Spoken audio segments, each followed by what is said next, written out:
প্রথম দিনের এই সংসার জীবনের প্রথম অনুভূতিটা কেমন?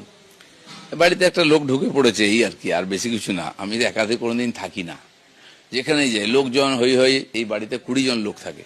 আমার যা মনে হয় লোকে যে যা দেয় সেটা আমার কাছে সাফিসিয়েন্ট। আমি কত বছর জামা কাপড় কিনিনি, আমার কোনো রুচি নেই, যে যেটা যেটা পরি আর দেখতে ভালোও লাগে, খারাপ কিছু লাগে না।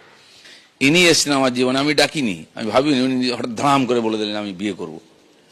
ঝটকা সামলে নিয়ে তার বললেন ঠিক আছে হয়ে যাক।